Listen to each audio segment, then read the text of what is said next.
Hello my dear friends, myself Nandini study point में आप सभी का स्वागत है। अपने पिछले वीडियो में मैंने वन लाइनर क्वेश्चन आंसर बताया है जो कि रिलेटेड कार्डियोवैस्कुलर सिस्टम से है। आज हम कार्डियोवैस्कुलर सिस्टम के ऊपर ही जो इम्पोर्टेंट हमारे टॉपिक है उस पर आज मैं आप लोगों को समझाने वाली हूँ, जो कि है लेयर ऑफ द हार्ट। हमारे हार्ट की बेसिकली 3 लेयर होती हैं जो कि हर कोई जानता है, पेरिकार्डियम, मायोकार्डियम, एंडोकार्डियम। पर इन डिटेल से अगर हम लेयर की बात करें, लेयर को समझें, जो काफ़ी हमें डीपली नॉलेज प्रोवाइड करते हैं। उसके पहले अगर आप चैनल पर नए हैं, पहली बार विजिट कर रहे हैं, तो चैनल को सब्सक्राइब जरूर कर लेना, जिससे कि मेरी सारी वीडियोस को आप वॉच कर पाओगे और नोटिफिकेशन भी आपको आने वाले सारी वीडियोस के रिसीव हो जाएंगे।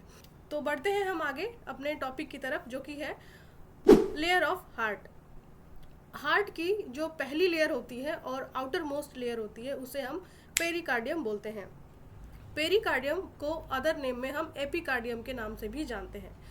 तो इसमें कंफ्यूज नहीं होना है, एपिकार्डियम भी हार्ट की आउटर लेयर को कहते हैं, पेरिकार्डियम हार्ट की आउटर लेयर को कहते हैं। External layer of the heart के नाम से भी जाना जाता है इसे। तो पेरिकार्डियम, एपिकार्डियम और external layer of the heart तीनों एक ही चीज़ है। अब जो पेरिकार्डियम है ये 2 लेयर से मिलकर बनी होती है। पहला होता है पैराइटल पेरिकार्डियम और दूसरा होता है विसरल पेरिकार्डियम। जो पैराइटल पेरिकार्डियम है ये आउटर मोस्ट लेयर होती है और जो विसरल पेरिकार्डियम है वो मायोमेट्रियम से अटैच होती है। ठीक है, अब ये पैराइटल पेरिकार्डियम और विसरल पेरिकार्डियम के बीच में एक स्पेस पाया जाता है। इस स्पेस को हम पेरिकार्डियल सैक के नाम से भी जानते हैं या पेरिकार्डियल कैविटी के नाम से भी जानते हैं। अब ये जो 2 लेयर है जिसका मैंने बताया, visceral pericardial and parietal pericardial, visceral pericardial और पैराइटल पेरिकार्डियल के बीच में एक फ्लूइड पाया जाता है जिसे हम सरफेक्टेंट के नाम से जानते हैं। ये surfactant 5 to 20 ml normally heart की लेयर के बीच में पाया जाता है। अब हार्ट के लेयर के बीच में ये जो सरफेक्टेंट होते हैं इनको रिलीज कौन सा ऑर्गन करता है? कई बार एमसीक्यू के तौर पे हमसे ये क्वेश्चन पूछ लेता है, कौन से ऑर्गन है जो सरफेक्टेंट को सिक्रीट करते हैं? तो हमारा आंसर होना चाहिए serous tissue. Serous tissue present होता है हमारे पेरिकार्डियम सैक के अंदर, जो कि सरफेक्टेंट को रिलीज करते हैं।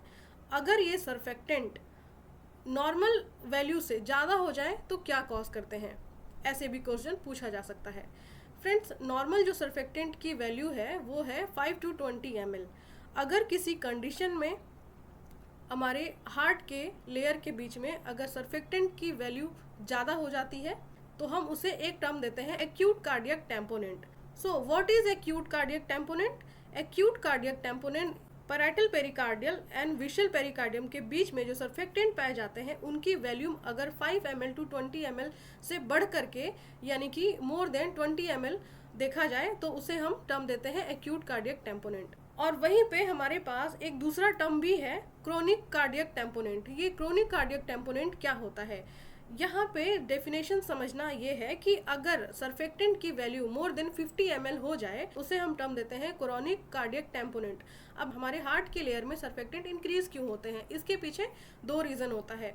या तो हार्ट की लेयर में इन्फ्लामेशन हुआ है, इन्फेक्शन हुआ है, या तो कोई इंजरी हुई है, एक्सटर्नल इंजरी, जिसकी वजह से सरफेक्टेंट की मात्रा बढ़ गई है। जो सीरस टिश्यू है वो डैमेज हुए हैं जिसकी वजह से उनके जो सिक्रीशन की कैपेसिटी है वो बढ़ गई है। इस वजह से हमारे सरफेक्टेंट इंक्रीज होते हैं। अब यहाँ पे एक टर्म ये भी है, अगर इस पेरिकार्डियम सैक में या पेरिकार्डियम कैविटी में ब्लड ऑक्यूमुलेट हो जाए तो उसे क्या कहा जाता है? इसे हम टर्म देते हैं हीमोपेरिकार्डियम। हीमोपेरिकार्डियम, जहाँ से आपको रिलेट कर पा रहे हो, हीमो का मतलब होता है ब्लड, पेरिकार्डियम मतलब कि आउटर मोस्ट लेयर जो है हार्ट की उसमें ब्लड का ऑक्यूमुलेट हो जाना। वो भी कहाँ पे ऑक्यूमुलेट होना? पैराइटल पेरिकार्डियम और विसरल पेरिकार्डियम के बीच में जो स्पेस है वहाँ पे ब्लड का ऑक्यूमुलेशन होना कहलाता है हीमोपेरिकार्डियम।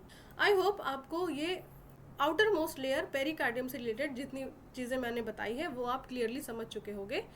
अब हम आते हैं मिडिल लेयर, जिसे हम कहते हैं मायोकार्डियम।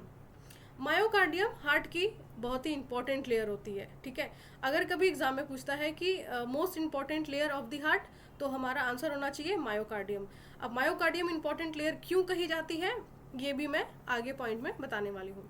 जो हार्ट की मिडिल लेयर होती है ये बहुत ही इंपॉर्टेंट लेयर है because of present many things of functioning purpose. जो भी हार्ट को फंक्शन करने के लिए जो भी मेनी थिंग्स रिक्वायरमेंट होते हैं, nerve supply, blood supply and other जो भी चीज़ें हैं, वो सारी कहाँ पे प्रेजेंट होती हैं? मिडिल लेयर में प्रेजेंट होती हैं। इसीलिए हार्ट की इंपॉर्टेंट लेयर मिडिल लेयर को कही जाती है, यानी मायोकार्डियम को कही जाती है। अब इसके कुछ पॉइंट्स देख लेते हैं, जैसे कि कार्डियक मसल कहाँ प्रेजेंट होती है। अगर क्वेश्चन पूछे तो भी हमारा आंसर होगा मिडिल लेयर यानी मायोकार्डियम में। जो ब्लड सप्लाई होती है हमारे हार्ट को, वो कहाँ पे होती है? मिडिल लेयर में होती है, ठीक है। वेनस सप्लाई कहाँ होता है? मिडिल लेयर में होता है। नर्व सप्लाई कहाँ होता है? मिडिल लेयर में होता है। कंडक्शन सिस्टम भी कहाँ लोकेटेड होता है? अगर एग्जाम में पूछे कि हार्ट की कंडक्शन सिस्टम कहाँ लोकेटेड होती है, तो भी मायोकार्डियम में ही होती है। लिम्फेटिक सप्लाई, हमारे कुछ लिम्फ नोड्स होते हैं, लिम्फेटिक सप्लाई भी अगर पूछता है तो कहाँ होता है? मिडिल लेयर में ही होती है।